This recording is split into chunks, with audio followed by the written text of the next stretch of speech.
Hey everyone, welcome back to Seeking Witchcraft. I'm your host, Ashley, and today I have on special guest Ellie to help discuss ecstatic practice.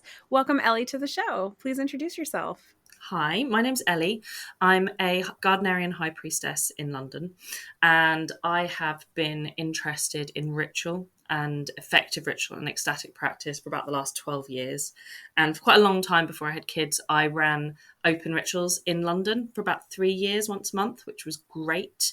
And since then, I've been experiencing and working with and playing with and really doing a deep dive into how ecstatic practice is so central to witchcraft and particularly to my Gardnerian craft. And I'm really excited to kind of share that with everybody. Amazing. Thank you so much for coming on. I'm so excited to talk about this topic. I think ecstatic practice is something that I want to get better at doing. So I'm really excited to see what knowledge you have to share about this topic. And for the listeners, something Ellie and I discussed before we started recording is that this topic is going to be aimed more for solitary practitioners, which I think is fantastic. I feel like thinking of ecstatic practice, which we should probably go into what that is in a moment, but I tend to think of like a group of people. So I was really excited to hear that we were able to, or that this was going to be tailored for a solitary individual. I think that that's fantastic. But yeah, Ellie, to start, what is ecstatic practice for those who don't know? So, ecstatic, it comes from the Greek and it's ekstasis, which means to stand outside. So, ecstasy is about taking a step outside of yourself or a half step outside of yourself and standing apart. So, it's that really those altered states of consciousness. And I sort of usually talk about two kind of halves to that, where you've got the up and out or down and in, because for me, ecstasy encompasses trance practice and meditative practices, or they can be ecstatic. They can take you ecstasis outside of yourself. But people often kind of think of those more meditative or trancey things as something slightly different from the ecstatic bit, which they think is a lot more frenzied. But actually, I'm going to be covering both of those things today. Yeah, I love this. I love that description of like up and out or down and in. I think that's a really cool way to put it. Just like getting out of your mind and into your body. Yeah, I think that's awesome. And like, there are different levels of ecstatic practice. So one that a lot of people will have experienced is the first bit of ecstasy, which is a flow state. And people might have had this whilst they're driving, and you're driving along, and then suddenly you realize that you've veered slightly, or you've just passed your turning and you had no idea because you've been zoned out and concentrating on the driving, and that's taking you into a flow state, and that's the first kind of level.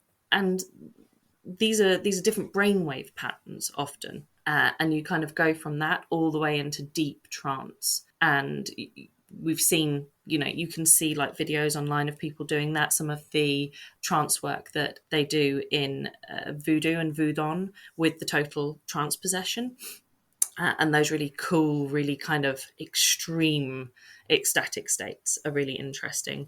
And then you've got really great examples in the European traditions, particularly a really good friend of mine, Francesco Dimitri, who's a great author. You should check out his books. He talks about the tarantella, which is this ecstatic dance in Italy that was played with this really, really fast beat, and women would dance and dance and dance and dance and dance until they fell down on the floor. So there's some really, really interesting practices out there that we as witchcraft practitioners can work with and practice and get into those really different states. I think it's important to note with trance states, because when I first came into witchcraft and I was hearing people talk about trance states, I used to think that I had an issue with getting into trance because my only preconceived notion of it was like what you see in Hollywood, right? Of people completely Mm. zoned out. But I like that you gave that example, Ellie, of like when you're driving in your car and you realize you missed your exit or you just kind of zoned out. Like that is definitely an example of trance. I realized too, like there would be times where I'd be in ritual and then I'd finish ritual and everything. And then when I tried to think about what did I do in ritual, it'd be very fuzzy. And I'd be like, wait, why am I having issues remembering like what I did? And then I'm like, oh, well, that's a trance state that I was in without even realizing it. So getting into a trance state is not necessarily like this Hollywood image that somebody who's very new might have in their mind. It could just be like this relaxed, calm, zoned out kind of Yeah. state. But it can also be very intense too. So there's definitely levels to it. And I think that lots of people will have experienced trance states, but they won't be necessarily thinking about them in their witchcraft context. So if you've been out clubbing and you've been going and going and going and going, and then you step outside into the cold air and you're like, oh my God. And like you felt completely different in that place. And dancing and concerts and all of those really kind of high emotion, high energy spaces. Often people go into a level of trance in them. Yeah, I mean, there's also people get into trance states every night when they go to sleep. They Like, do. that's one way to put it as well. Like we go Yeah. into trance every night. Yeah. No, absolutely. And again, with that trance, with that stepping outside of them yourself and sleep states, dream and conscious dreaming, lucid dreaming is one of those practices, and I feel like they're all connected together, which kind of brings me into the why of ecstatic practice, because I think it's really, really important to do it. And one of the phrases that I really like is, you cannot be a witch alone. And for me, that doesn't mean what a lot of people think it means, right? A lot of people think it means you have to be in a coven. I absolutely don't believe that. But I think it means that you need to be connected to other people or other beings, let's say. And ecstatic practice, stepping outside of yourself, getting into those trance states, helps you connect. For me, it's really, really about connection. And I think that it can help you connect to spirit and to your ancestors, to the spirits that you worship, to the spirits of place, but also to the spirits of the other people around you. So if you are working in a group, that does help with connecting with other people. But I think really importantly, connecting with that kind of community of spirits that you have around you. And I think ecstatic practice is incredibly important for that. So I wanted to back up for 1 second and Sure. say that one of the examples that you had gave earlier about getting into this ecstatic practice with like the dancing and dancing and dancing, I actually was kind of reminded of, if you've seen Midsommar, like the movie with Florence Mm, Pugh, mm, at the scene where she has the like the mushroom tea and they're dancing and dancing and dancing until pretty much everybody falls over till there's one mm. person left to be the May Queen. It just very much reminded me of that scene. And I meant to say Absolutely. that earlier. Absolutely. Yeah, absolutely. And you know what, we'll put a pin in that and we'll come back round to that later, because that's a really good example of something that I want to talk about with the hows. Oh, perfect, perfect. Um, so yeah, so that kind of, that stepping outside of yourself and that connecting, I think it's so important to connect to your spirits and to connect to your ancestors if you do ancestor working, and to connect to the spirits of place around you.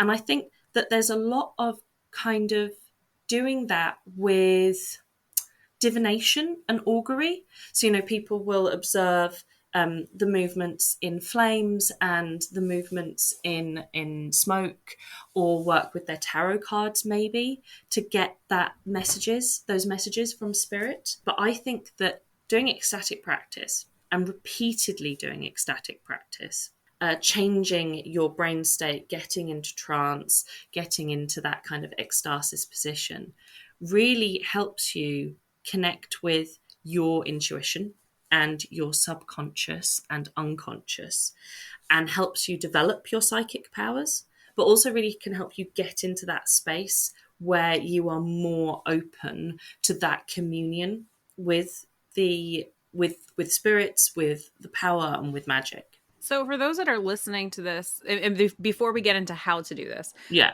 I want to ask, for those who might be listening, what would you recommend to people who might be thinking, I really want to do this, but I'm nervous to do this, or like I can't make a lot of noise, or I can't, maybe they live at home with their family. Like, is this something that people just have to work through in terms of like feeling awkward if they start getting into this type of practice? Or like, what would you recommend on that instance? So I think there's lots and lots of different ways of doing it. And I think this is one of the problems, because people often do one thing or maybe two things and go, I can't do it. that's not for me. But actually, because there's loads of different ways of doing it, you have to kind of work out what are good ways for you.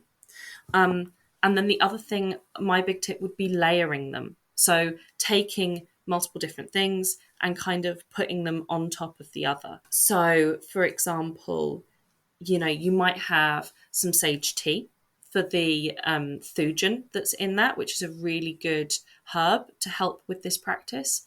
And to be clear, I mean common sage, not any spiritually important sages that you might have in North America to traditions there. So common sage, absolutely great. And then you might layer that with some drumming or with some music. And like, even if you're living with other people where you might not want to make a lot of noise, everybody's usually okay with you putting some music on in your own room, right? So a tea or maybe a little bit of alcohol, some really good music for this, and then maybe some breath work, right? So there are definitely quiet and small ways that you can do this, which isn't screaming, dancing around a bonfire. Well, that's definitely good to hear. I live in an apartment, so I wouldn't be able to scream and dance around a bonfire here, No. but so Ellie, all right, let's get into the deep of it. Literally. Sorry. All right. So how does one get into this zone? Like what should somebody do? So I think there's three really important things to start off with. So the first is your mindset going into this.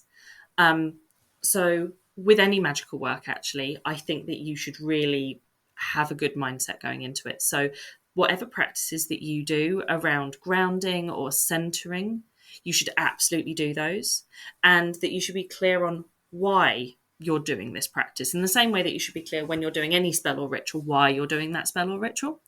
um, and that isn't to go that it can't be because I want to have an awesome night. It can absolutely be because I want to experiment with this tea or I want to experiment with this style of drumming. And that's why I'm doing it, as long as you're clear on why you're doing it. It doesn't have to be because I'm doing this very important working or I'm communing with these very important spirits, right? It doesn't need to be a serious reason, but it's really important to have your mindset right and that you shouldn't be going into it worried or scared about what you're doing. You might be wanting to do the practice because you are worried and you're doing it as a soothing thing, right? But like that mindset, I think, is really, really important going into the practice. And then the second bit is the setting in which you're doing it in. And there's two parts to this. One is that you should feel safe where you're doing it and that you feel like you should have some kind of control over that space. And that might mean that, you're in your room with your family next door, or that you're in your room and you've got your housemates around, or like you, that you're in a flat and you've got people above or below you. And that's not to say that you can't do it, but you need to be aware of what you can do in that space and how you're comfortable there. And I think that's really important. I'm saying really important a lot because it is really important. Um, but the second bit of the setting piece is making it feel magical. I think it's so important to make it feel magical. So set up your magical space however that feels good for you. Have your magical tools out. If you use tarot or another type of divination, have it there. Dress things up nicely, light some candles, put some soft LED lights on, put on your fairy lights.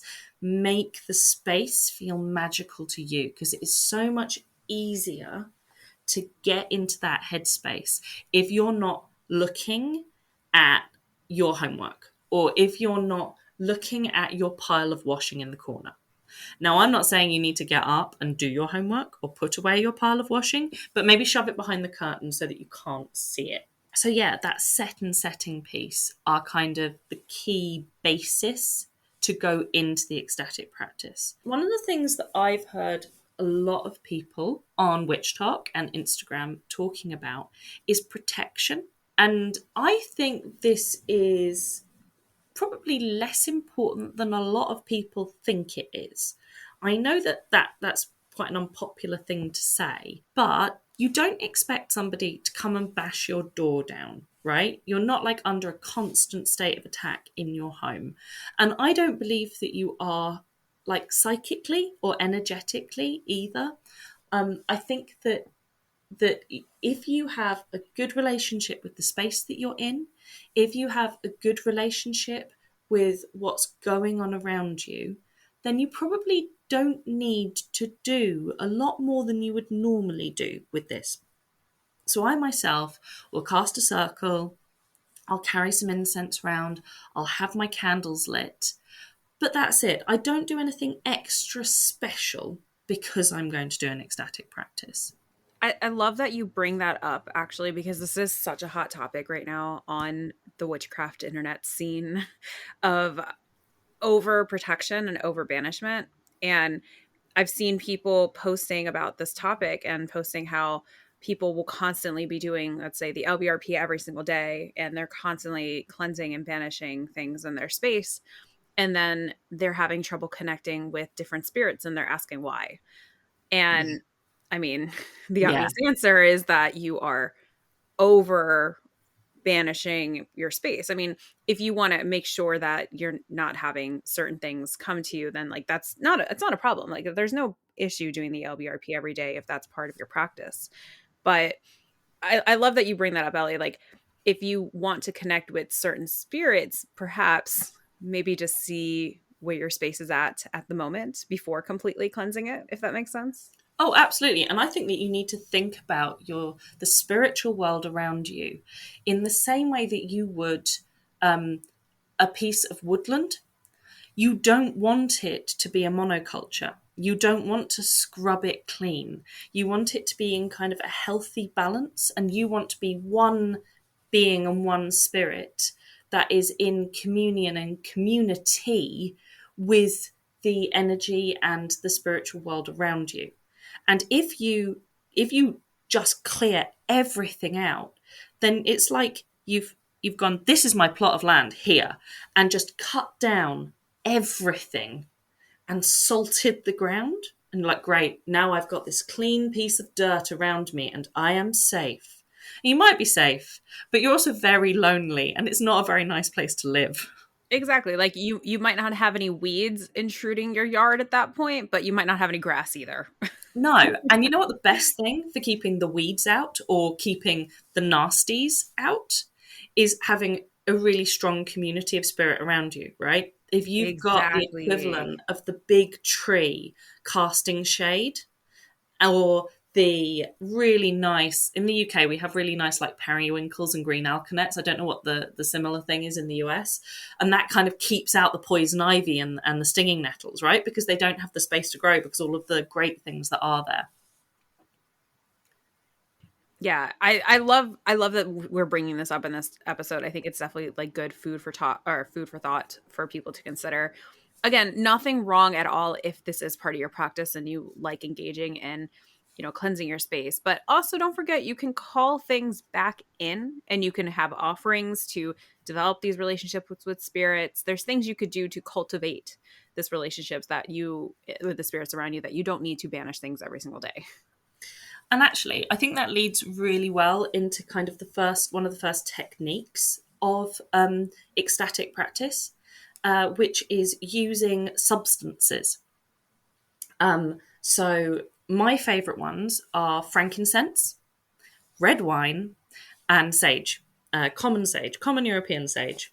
And actually, that frankincense at the beginning, I use frankincense in my rituals, and frankincense has been shown to have mind altering effects. Very very mild, but it does have mind altering effects. But it's also a great offering. So we use incense to sort of clear our space, but we don't use it in a kind of salt way of clearing our space, right? It's not kind of purification, and it's an offering to my spirits as well when I am putting the incense down. So I've got that frankincense, working on me, working on my brain and my breath, but also making an offering to those spirits that are there. And similarly with the wine, I'll have some myself, but I will also offer. So I think it's really important bringing that in as well. So I remember when I was in my outer court training, I was very, very new into the witchcraft scene. And I went to my local pagan pride. And it was my first time going to anything like that. And I went to, I think it was the very first workshop I ever went to. And somebody said something that really just blew my mind in that workshop. And they talked about how incense can be a mind altering substance. Yeah. And I was like, what do you mean? It's just incense. Like it just smells good. But that was something that just really kind of shook me at the moment, like that little tidbit of information. But it's not, you're not going to go out there and feel like you're on acid or No. like you smoked weed or anything like that. But it does, alter your mind. It can open you up a little bit more. It can call the spirits in. It can have a sense or cause a sense of relaxation and things being calm. Yeah. And that alters you. And yeah, so quick little information, I guess, for those who didn't know. That was something that blew my mind when I first found that out. And I think that frankincense is a really safe way of doing this. It is, I know that frankincense is expensive, but it is cheaper than other mind altering green herbs that people might burn, right? And people are perfectly willing to spend money on that. So I would really encourage people to get some frankincense and try with frankincense. And I think that kind of leads into this layering thing, which is my shtick, layering these methodologies that can help you get into trance and get into ecstatic states, and big bang. So the use of substances is really interesting, and I do use different substances. And as I said, mine are wine, sage, and frankincense. But lots of people, you may have heard of like using peyote in South America, and you can go and do these peyote rituals where you take this drug and you have a whole night, and there's lots of vomiting and horrible physical things happening, but you have amazing visions. You do have this big ecstatic experience. And there's obviously quite a few drugs that you can have those big ecstatic experiences. And I call those the big bangs. You can go and do peyote in South America. You can go to Amsterdam and do mushrooms, and you will have these ecstatic experiences. You could take But some ayahuasca. you take some ayahuasca, but it's not particularly accessible. You don't want to be doing it in your bedroom when there's a whole lot of other people in the house. And you often need quite a lot of support and help to do it, and it can be quite scary. And I don't think it's necessary. It can be really interesting. It can be absolutely life changing, but it is not necessary. I have achieved ecstatic states without having any of those big bang methodologies, and that's because I've layered them. So I will have some. I'll have a glass of wine. I will light the frankincense. And then I'll use some flying ointment. And my flying ointment is mugwort and sage essential oil in a oil base oil carrier, right? I use olive oil with a little bit of beeswax mixed in so it smooths into the skin nicely. And that's like my first stage. And that is using substances. Other people I know you can use things that are slightly stronger than that, but I think that's a really, really great and accessible way to start off your ecstatic practice, right? And I do have the recipe for the flying ointment that I use that is incredibly safe. And when this comes out, I will make that available so that people can see that if they want to make it themselves. Because I know everybody loves the flying ointment, but there are some scary ingredients in some of those flying ointments online. So this one's effective and fair safe. Yeah, Um, I was gonna say, like, I have flying women. I don't particularly like using it because it's not that I don't like using it. I get nervous using yeah, it. Because regardless of how reputable the seller is, some of those ingredients can kill you yeah, or cause very, very negative adverse reactions. And yeah, so using it frightens me a bit. yeah, Because I've had bad reactions to things in the past. And so the idea of using a flying ointment with things like mugwort and common sage seem a lot more accessible and not as terrifying to me because those are things I know I'm not going to have a horrific yeah. reaction to. Yeah, you'd have to drink it in order to poison yourself. So don't drink it, and don't lick yourself, right? But apart from that, it's really safe. And it sounds like it shouldn't work, but absolutely does. It absolutely does. But it works because you're using it with other things. You know, if you put some on and then went for a walk down the street, you'd be like, meh. But me and a group of friends went to the Highland concert in London, which was amazing. Oh, I'm going Anybody, next week. you're going next week. Yeah. Well, I've seen them once before, but yeah, I'm going again next week. So good. So I took my sage flying oil, my sage and mugwort flying oil. We whacked it on. We are going mental in the crowd. It was Oh so my good. gosh, love Um, that. and like a friend came back from the bar and went, I could find you all by the smell of mugwort, guys. I never thought of taking flying women at a Highland concert. That's so funny. So I good. It's love that such a good idea. ritual. I might need to make some before before Yeah, next it's such week. a good ritual. It was such a good ritual, the Highland concert. Oh. So yeah, really safe, really easy. Same with alcohol, and it doesn't have to be a lot, right? Like I'm not drinking 3 glasses of wine before ritual. I am having one small glass of wine, and it's just those little ways in. And then there's 4 different base methodologies that I use in addition to the substances. There's the mental aspect, so meditation, concentration, mindfulness, those kinds of really meditative aspects. Then you've got breath control, and you've got something called blood control, which sounds scary and isn't. So I'll come back to that one first once I finish the list. And you've got rhythm. So I'm going to start off with blood control because that's the one where people are like, oh no, blood. But actually, blood control means it's really about your heart rate and your blood moving around your body rather than like letting blood or anything like that. Absolutely not about letting blood. So, a lot of people will have experienced a type of ecstatic practice that comes from a combination of breath control and blood control, and that is exercise. So if you've ever run for quite a long time, you kind of go into this like really great zone.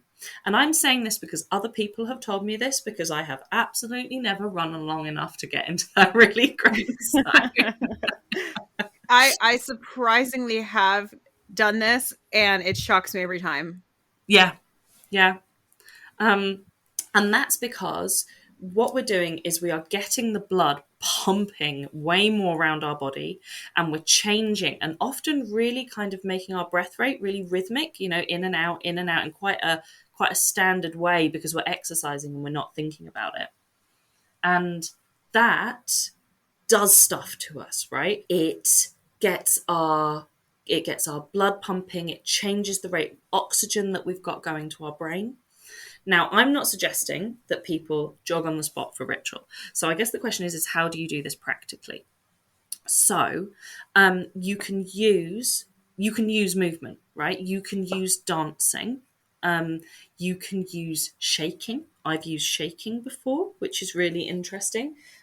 Which is literally like it's really difficult to explain. It's literally shaking yourself. If you want to read a really good book on the shaking practice, there's Jan Free's Seethe Ways, which is spelt Seidr ways because it's the Norse seethe practice, and that you get this blood flow going. The other way is to take it the other direction and change your blood flow by constricting blood flow. Now, I do not recommend using any kind of binding practice when you are on your own. So, I am not talking here about using rope or anything like that for this. This is about positional stuff. And you see this a lot in yoga. But if you take particular positions, so if you sit cross-legged and upright or kneeling down on your heels for a long amount of time, you're constricting your blood vessels and your joints, right, by sitting in that position for a long amount of time. And that really changes how the blood is going around your body and the level of oxygen. And that kind of takes us again to that in and down and that up and out. And if you want that kind of more ecstatic flavor, that what people would normally think of as ecstatic, you probably want to be dancing. And if you want that more calm and down, then you're going to want to be reducing the amount that your blood is going around your body and the amount that your heart is beating. But they're both blood control, right? They're both blood control. I want to mention how I think sometimes people can underestimate how much like moving your blood around can affect you. I've gotten really into like strength training and such over the last like almost 2 years. Mm. And, during times in my past before I was really into that, let's say I hurt my back or something, or like my muscles are really sore from, maybe not hurt my back, but yeah, let's say my muscles are very sore. My initial instinct would have been, I am just going to rest and maybe using heating pad. And sometimes that's not the worst, or sometimes that's not the wrong answer. But my trainers have taught me that getting up and moving around and getting your blood pumping gets blood to those areas and helps to heal them. And that sometimes just having it be stagnant and just sit there doesn't do much. And so then that also translates into your mental state too, where if you're just laying around waiting for, your muscles to stop hurting, that can sometimes be a bit of a downer. But if you get up and you start moving, that releases endorphins and it changes your mood. And so that kind of relates to what we're talking about with altering your conscious a bit, Yeah. where if you get the blood pumping, it's going to automatically change your mood. Now, sometimes if you're running for a bit, your mood might get a little down because you're annoyed that you're running. But if you keep going long enough, you can get into like this trance state with it where your body is just on autopilot. It's really cool, like what the human body can do and how your blood can affect that. Yeah, no, completely. And I think that we need to remember how powerful blood is. And I don't advocate for blood sacrifice or anything like that, although I do have deep respect for those traditional practices that do. But our blood in our bodies is really powerful. And I think it's a really important way that we move power around our bodies, like literally, the magical power that's inside ourselves. And you might want to take those seating postures or those kind of quite small postures and really be kind of pulling your energy in and quietening it down and taking it and centralizing it. Or you might be trying to create more energy and get it really up and out of yourself, both for perfectly good magical reasons, and both of them able to create ecstatic states. And using the way that your blood is flowing to support that is really good magic. All right, so we will be back in a moment. Cooler autumn days are coming. Fuel up for them with Factor's no prep, no mess meals. You can meet your wellness goals before the holiday season thanks to the menu of chef-created meals with options like Calorie Smart, Protein Plus, and Keto. Factor's fresh, never frozen meals are dietitian approved and ready to eat in just 2 minutes. So no matter how busy you are, you'll always have time to enjoy nutritious options. You can also treat yourself to restaurant quality meals that feature premium ingredients like filet mignon, shrimp, and blackened salmon. Factor meals are ready in 2 minutes. No shopping, prepping, cooking, or cleaning up required. And with 35 different meals and more than 60 add-ons to choose from every week, you'll be able to crush your wellness goals with your dietitian approved meals and ingredients that you can trust. Head to factormeals.com/witchcraft50 and use code witchcraft50 to get 50% off your first box plus 20% off your next month. That's code witchcraft50 at factormeals.com/witchcraft50 to get 50% off your first box plus 20% off your next month while your subscription is active. All right, welcome back. I just can't help but think of like this, and we talked about this at the beginning of the episode for those who might be nervous to do this sort of thing, like, running around their home to get their blood pumping to induce this sort of state. I know that sometimes that can be very awkward feeling. Like maybe you just don't want to do that because you're just like, like, I don't know. But I found that sometimes doing those things that kind of scare you a little bit end up having such fantastic results because sometimes it's just your mind is getting in the way of the outcome. And so I don't know, I would just recommend just try it. Try it out. Completely. And I think that what we've got to remember is witchcraft is supposed to be on the edge. And it's Yes. supposed to be challenging. And it's supposed to be challenging to the norm. And my good friend Francesco Dimitri is great. He talks about witchcraft challenging the patriarchy, challenging structures of power, challenging the norms. Now, if you're a witch and you're perfectly happy to be completely normal all of the time, then I think we maybe need to have a bit of a rethink about what's going on here, right? Now, I need to be completely normal at work, but when I'm doing my witchcraft, I absolutely don't need to be completely normal. And this is going on a complete tangent. It's not a complete tangent, it's going on a bit of a tangent. If you look at the history of these ecstatic practices, the church and state absolutely hated them because they were women and working class people, and often working class women. The church and state do not like working class women taking power into their own hands and doing things that were disruptive and out of the norm.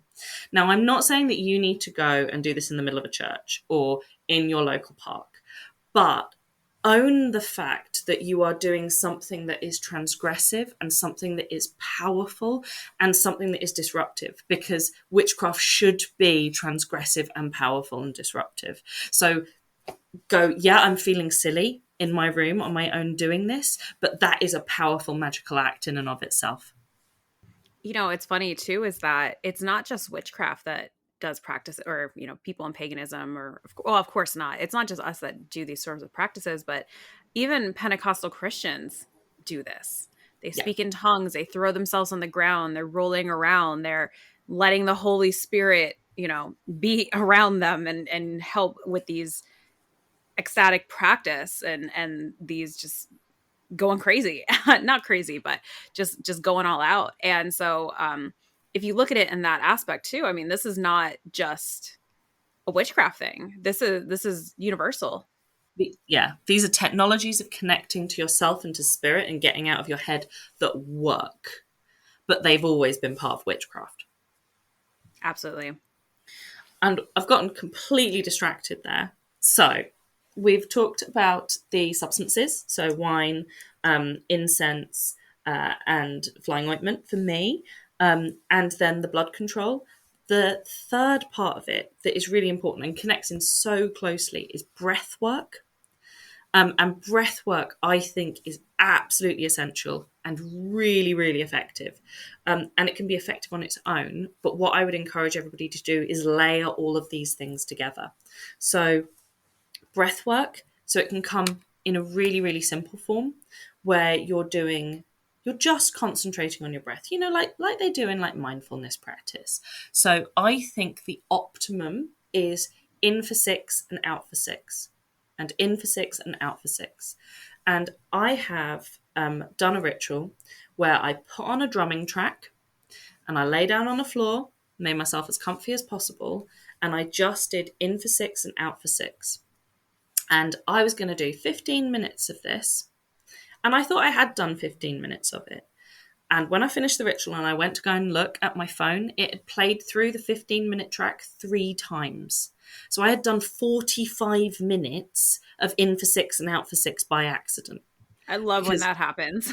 I just spaced out so much. That was all we were doing. That was all I'd done. I just had the incense, a glass of wine, the drumming on the track, and the breath work. I love when I do rituals and I do some sort of trance or meditative practice, and I think to myself, oh, I was doing that for maybe 5 minutes or so. And I look 25 minutes, 30 minutes have passed. The opposite has also happened though, too, where I'm like, oh, I was definitely in that for a long time. And I look and only 5 minutes has passed. So it can Yeah, go both ways. yeah. Ritual, timey-wimey. Um, Yep. and I think there's a ritual right there that anybody can go away and do tonight, right? So light a candle, put some incense on. If you can't use incense because you've got a fire alarm or something, put your oil burner on, put some sage essential oil in there, put some frankincense essential oil in there, put a little bit of sage essential oil and some olive oil and put that on your skin, and then put on your headphones or put it on your record player if you can. God, that makes me sound really old. I'm not old enough to have a record player. Put it on your put it playing on your phone if out loud if you can, and lie down on your bed and breathe.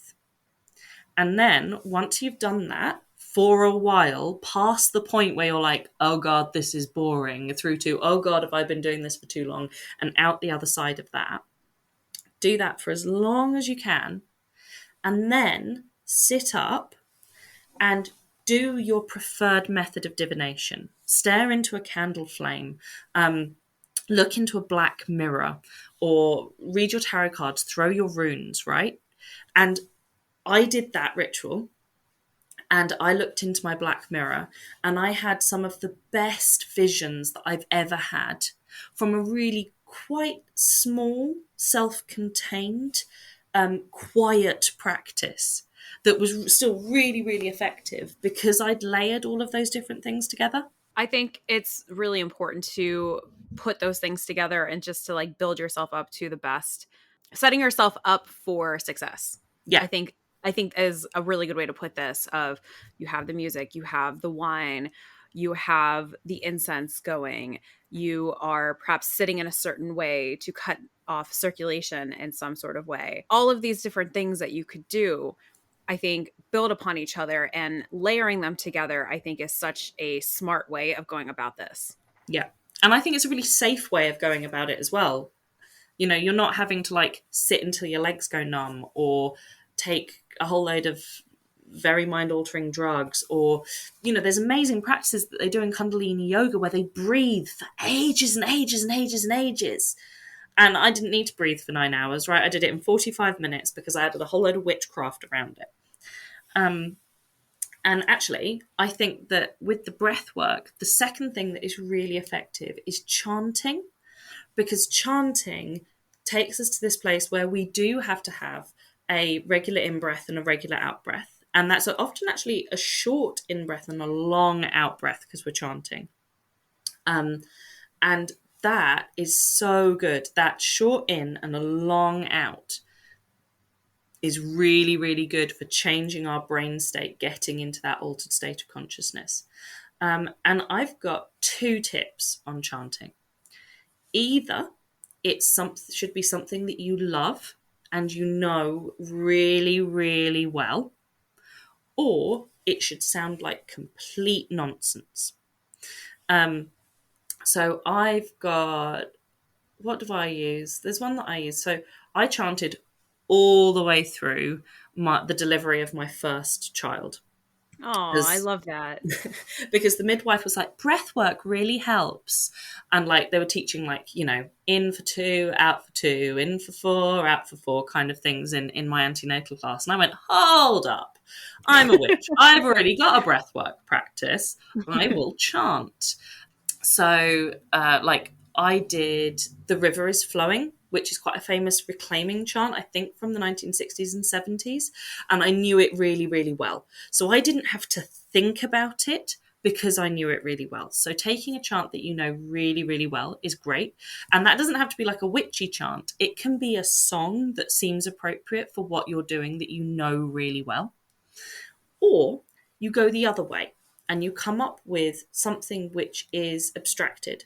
So I'm hoping that a lot of people who've listened to this have done sigils before. And if you haven't done sigils, I recommend going away and looking at Austin Osman Spare or reduction sigils. And one of the things that I really like doing is creating reduction sound sigils. So what I'll do is I'll take the phrase for my spell.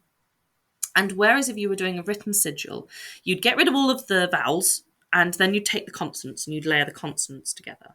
What I do for a sound sigil, and this isn't my idea, this is a great friend of mine, Stuart, who is a singing teacher, and he came up with this and it's really great, is you take the vowels. So if it was connection, I'd take the ah and the eh in connection, and I'd use that as a chant. So I'd go, oh, oh. So you've abstracted that idea, and you've turned it into something that's easy to say, but you've it's still got the meaning in it in the same way that you do with a sigil. But you've now got something to chant that relates directly to what you're doing, but it's not engaging your like conscious thinky mind. It's then taking you into that abstract subconscious mind. Ellie, can I just say that you completely blew my mind just now? I have never thought about doing that, and I love doing like creating sigils. And I don't know why I've never considered that, but I'm absolutely going to be taking this idea for my own personal practice. So thank you so much for saying that. My mind's literally blown right now. It's really great. And like, actually, you can, if you want to use it to empower a sigil that you've done, you've got the consonant sigil on the piece of paper in front of you, and you can use the chant of the vowels that you've taken out to empower the sigil that you've made. When my friend came up with this idea, I was like, this is so sweet, and I absolutely love it. So doing a chant that is nonsense, or doing a chant that you know really well. And there are like lots of other ways to make like nonsense chants, right? Like, I've got a friend who speaks Basque, and he writes them in Basque, so he understands what they mean. I've got no idea what they mean, and they are great to chant because they actually have meaning in and of themselves, but they're not like me engaging with my conscious mind, my analytical mind, with these words. I gotta say, like, this is just me being for myself. I love doing this podcast and speaking with people from so many different parts of just the world and different views of their practice, because like learning these little tidbits, it's like my mind's literally blown right now. Like, you have no idea, because sigils is such a big part of my practice. And so I'm so stoked at this moment. I need to stop like freaking out about this, but I cannot wait to tell my entire coven about this idea. So I think then the next bit, which actually connects into everything that we've been talking about, is the last bit that I think is really important, is rhythm. And this is something weird with our brains that everybody knows, right? This has been known all the way back in history. This is why drumming and dancing and all of those things are so important, is that we need to be doing all of this with rhythm. And that if we do dancing or breath work or singing or drumming, the rhythmic nature of it is absolutely key to entering those trance states. So you've got the fact that you've had a glass of wine, you've got some incense going, you're doing breath work or you're singing. Try and reinforce the rhythm of it however you can. So I will rock, or I will dance, or I will chant, I will drum at the same time, all really great. So with the rhythm, the rate of the rhythm has an effect. So with the drumming, I love drumming. The speed for like trance drumming is really, really quite fast. So I don't know how this is going to sound on the podcast. Sorry to everybody, but I kind of go at this rate.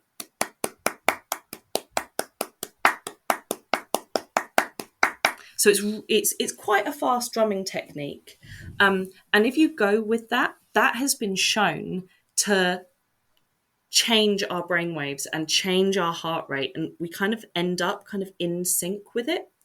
And you can find recordings on YouTube, you can find recordings on Spotify, whatever kind of streaming audio service you use, you'll be able to find recordings of that, so you can use it, or you can do it yourself.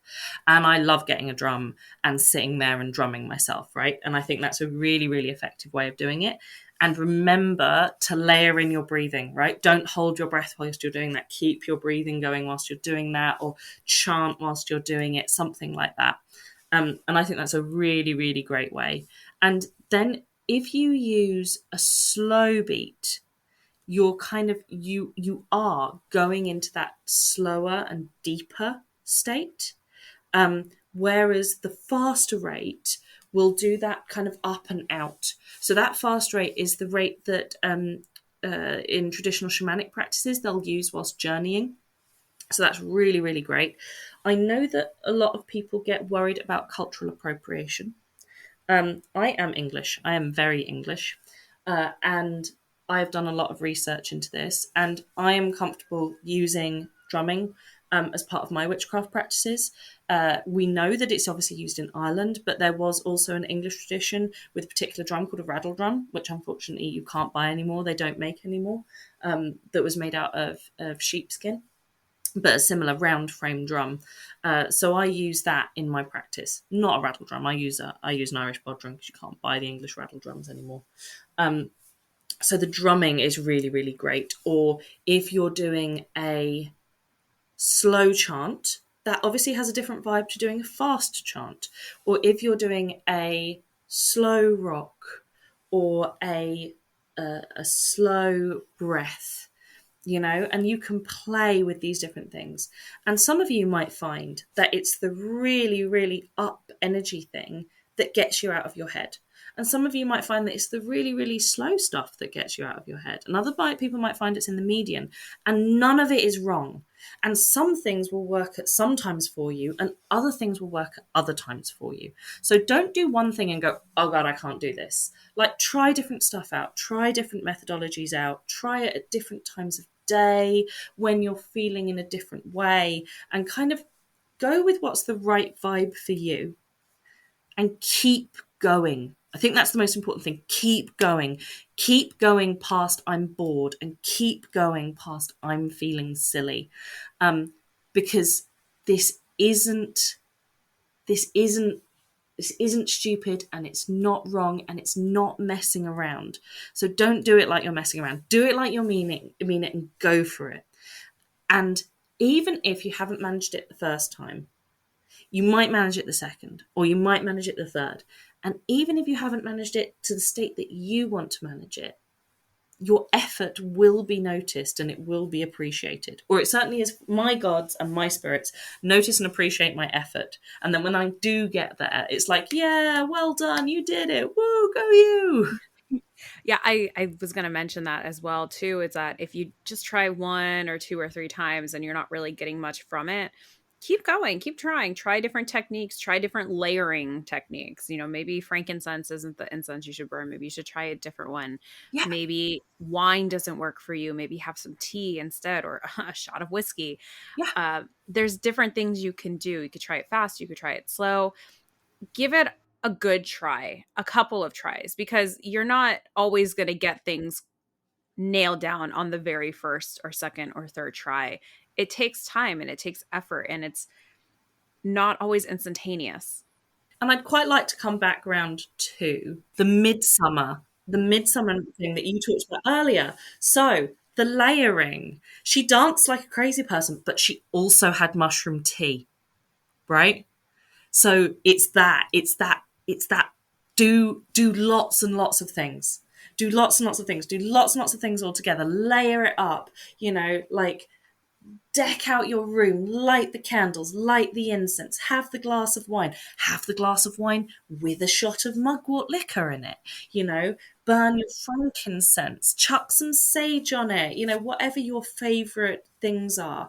Make it rich and make it textured, and make that an offering to your gods and spirits, but also make it an offering to yourself, and create this sacred space that allows you to let go.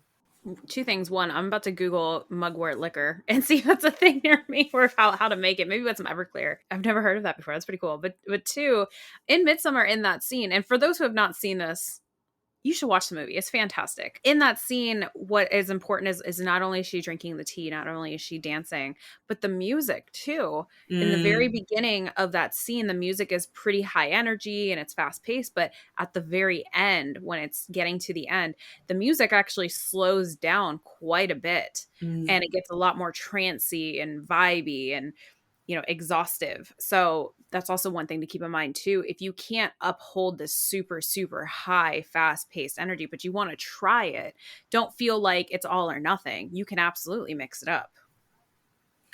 So Ashley and I have been saying, keep trying it, right? Keep going, try out different things. And I kind of want to loop back to why. Like, why should you put in all of this effort? And I feel like there's a laundry list of reasons why this is a good thing. So we talked a little bit at the beginning about connection and connecting to your spirits. I also think it's really important for connecting with yourself. So, connecting with your own subconscious, your unconscious, and your intuition. But also, it sounds weird, standing outside of yourself can help you actually connect to your body. And I think, and lots and lots of other people who have practiced this around the world now, but also through history, find these practices immensely healing. They can be psychologically healing, and they can also be physically healing. And there are lots of scientific reasons as to why, and I encourage you to go off and search PubMed for them. But it's a really healing practice. It develops your psychic powers. Repeatedly doing these things makes it easier to do them. And when you are not doing them, it can make it easier for you to be able to access and also decide not to access whatever your own psychic powers are. I think it's also great too to develop ritual triggers if you get used to a practice of, let's say, listening to drumming and having a glass of wine and lighting some incense, and maybe you do it in that order. You know, like if you do that enough times, your conscious kind of shifts a bit. It's like, oh, okay, we're about to get into something. We're about to change our surroundings. We're about to do something a little bit out of the mundane. And that's a great, great way to start building up a trigger. Yeah, yeah, absolutely. And different people have different things, right? Like scent is really important for me. So that first smell of the Yes. frankincense. But I've got a friend who, for her, it's the swish of the broom on the floor. They like, she likes sweeping her circle with a witch's broom, like a proper witch's broom before ritual, and that noise is really important for her. And like, I recommend to people to pay attention to what are your what are the senses that you rely on and that are really helpful to trigger you, and work with them and like lean into it. And this might sound somewhat silly, but if you have the opportunity to practice with other people, let's say you are in a coven, you can actually, if you are having difficulty developing a trigger or you think that you don't have one, you can ask your coven mates if they think that you have one. And I can give an example of this where I noticed that there was a particular thing that somebody, actually multiple people in my coven, were doing right before a ritual every single time. And they were doing it without realizing. They'd be talking and they would be doing this particular motion in our room where we would have circle. And one day I brought it up to them and I was like, oh, you're getting ready for ritual, huh? And they were like, what are you talking about? And I pointed out this motion that they were constantly doing. And they were like, oh my God, I never even noticed that I did that, but you're right. And I was like, I have noticed it every single time you have come here, that you Yeah. start doing this right before we're about to get into ritual. Sorry for being so vague, but I apologize They were for. all pulling their left ear repeatedly. Yes, yes, exactly. I apologize for the vagueness of this example, but I promise there was something that they were doing, and I've actually caught myself doing it a couple times too. But anywho, yeah. So you can also ask the people around you, like, have you noticed me doing anything before Yeah. ritual?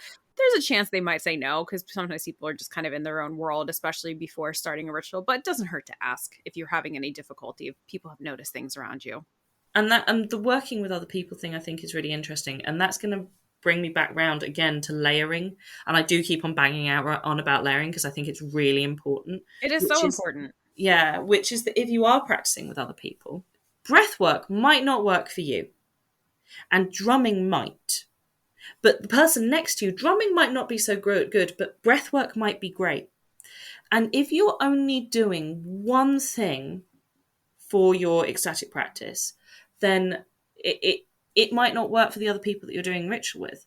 It also might not work for you all of the time. Whereas if you layer lots of stuff up, the things are more likely to work for more people around the room, but are also more likely to work for you at different times.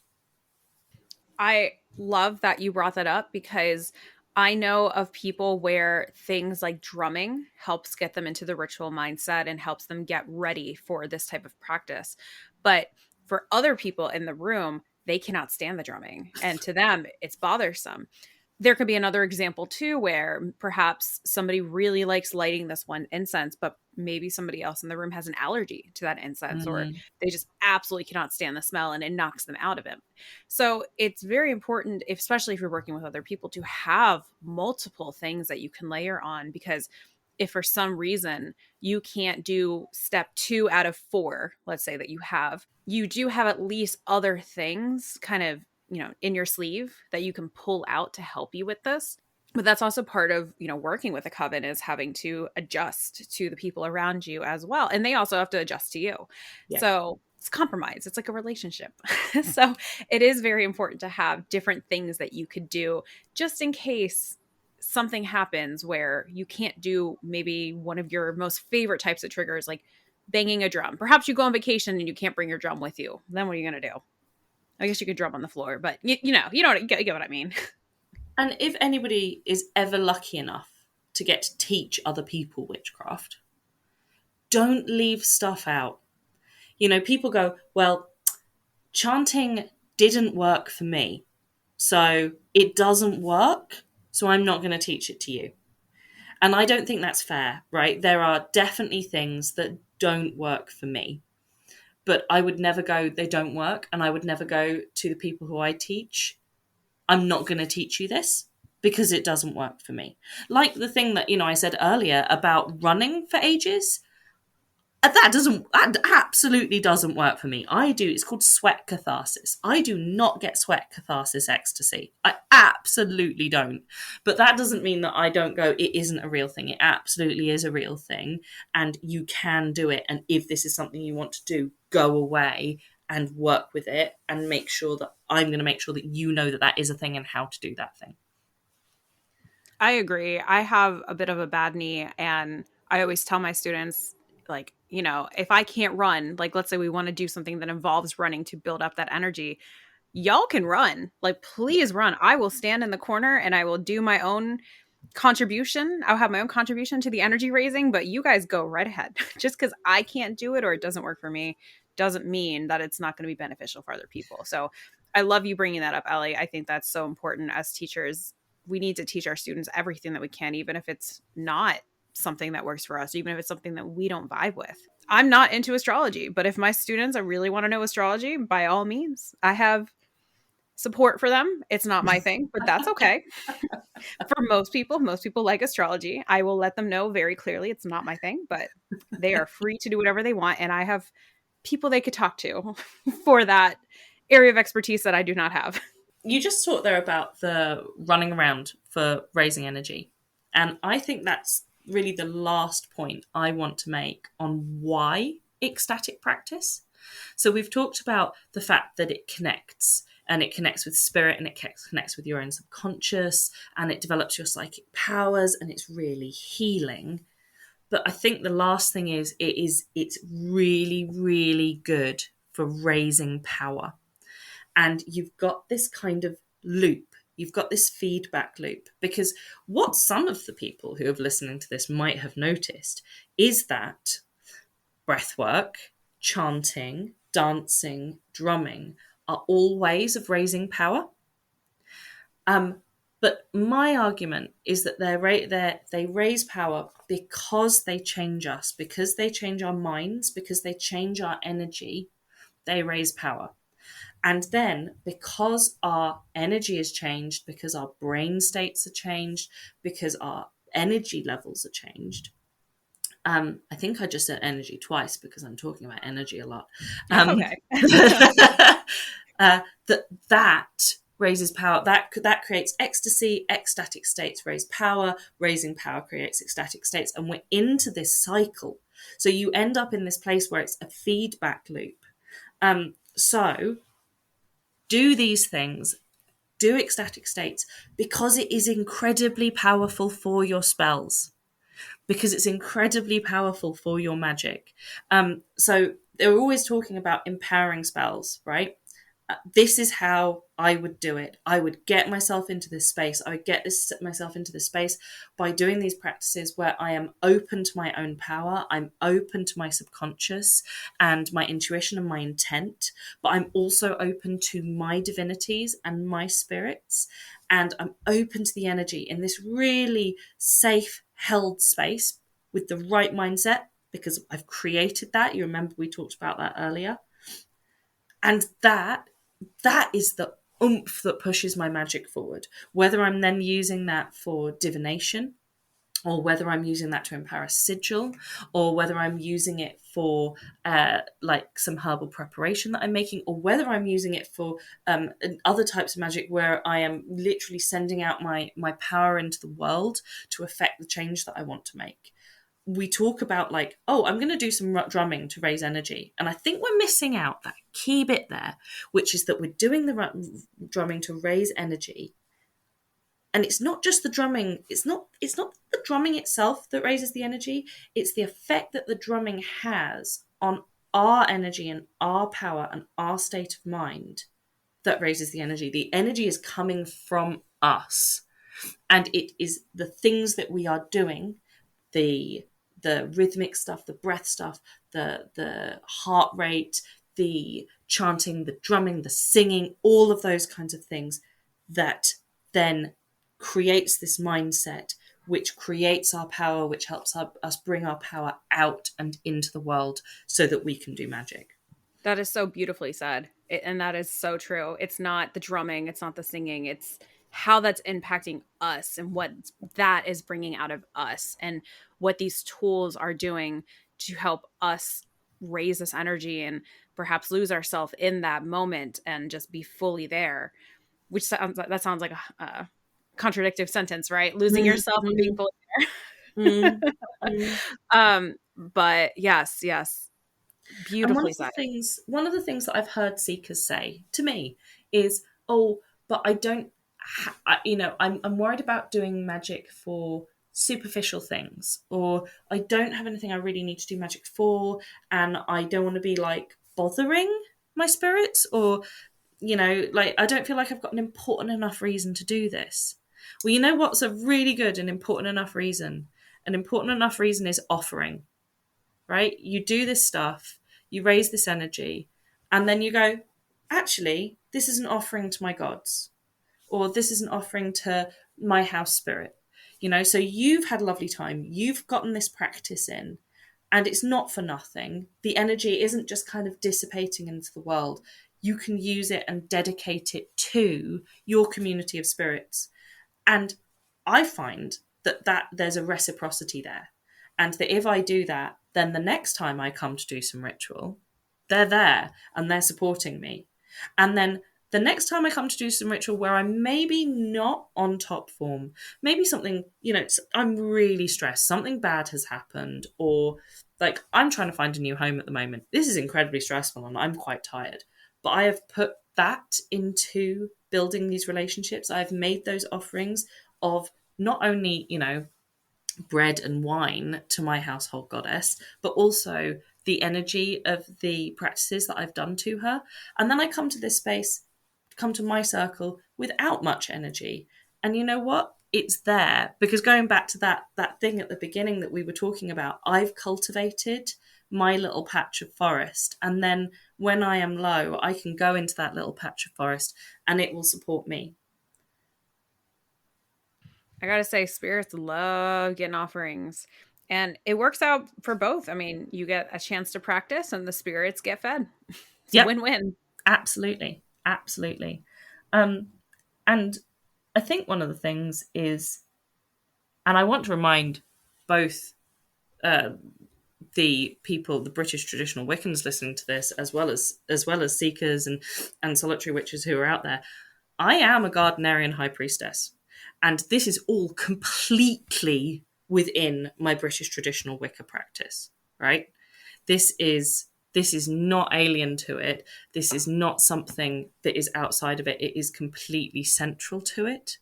So if you're in Wicca and think you're not doing this cool stuff, you absolutely can be. And if you're interested in Wicca, but you don't think we do this cool stuff, we absolutely do.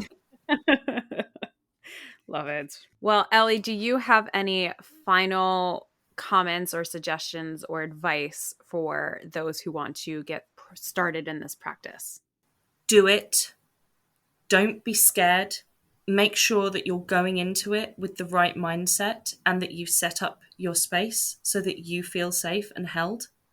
Keep practicing. There are lots of really, really good resources on this, and I'm going to keep an eye out for when this episode comes out. My Instagram handle is at witchful, which is witch, Ful, .thoughts on Instagram.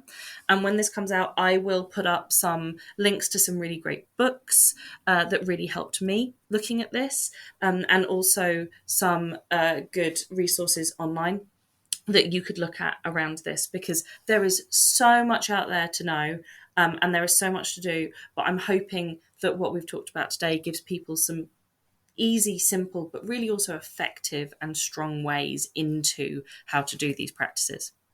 Amazing. Yeah, I was going to say for one resource I've heard of is this book called The Art of Losing Control by Jules Evans. I haven't personally read it, but I've heard it's pretty fantastic. That is my Bible. It is not witchy, but it talks through some really, really good ways of doing it. And like, you can go away and go to a Kundalini class and do a whole load of breath work, or you can go to a Buddhist meditation class and do a whole load of the meditation and concentration stuff, or a 5 rhythms class and do the dancing stuff. And I've done a lot of that. I've done a lot of those things and like gone out and done like that, some of those, like, you do dancing for 3 hours. But what I've then done is I've then brought those things back and incorporated parts of them and layered them into my witchcraft practice. So go off and do that. Like, go and find your local 5 rhythms class. There will be one near you and you can practice that thing. Or your drumming or your XYZ, and go out and explore and find things out. Amazing. And I have one final question for you. And that is, and you kind of already answered this question, but I'm going to ask you again in a different lens. That is, if you could give one piece of advice to a beginner, does not have to be related to the topic of this episode, it could be anything, what would you say to them? I'd say, don't be scared. Ashley and I talked about this at the beginning, but don't be scared. You know, actually, the world around us and the spiritual world around us and the world of spirit around us is not out to get us. It's really not. You know, they say every stranger could be a friend, right? Every stranger is a friend waiting. And actually, I think that unless you are doing maleficium or malevolent things in your practice, really, what is out there is mostly, really, it wants to support you and it wants to be you to be there, and it is going to help you in your practice. Don't salt the earth around you. You know, open your arms wide and make offering rather than pushing things away. Beautifully said. Well, Ellie, thank you so much for coming on and talking about this. This was such a fascinating conversation. As you know, my mind was blown during parts of this. And yes, I'm very excited. As you mentioned, if anybody wants to find you on Instagram, it's witchful.thoughts. Yep. If anybody wants to find me in the social media world, I'm available on Instagram as well at Seeking Witchcraft, or I have a personal Instagram if anybody's interested. It just spells and kettlebells. I have a Facebook page called Seeking Witchcraft Podcast, a Facebook group called Witches Seeking Witchcraft, where you could talk about the episodes and ask questions. And if anybody would like to support the podcast, you could do so at patreon.com/seeking witchcraft. All right. Well, that is the end of this episode. Ellie, thank you again so much for coming on and sharing your wisdom with myself and the listeners. And gosh, I feel like we could have just kept going and going and going.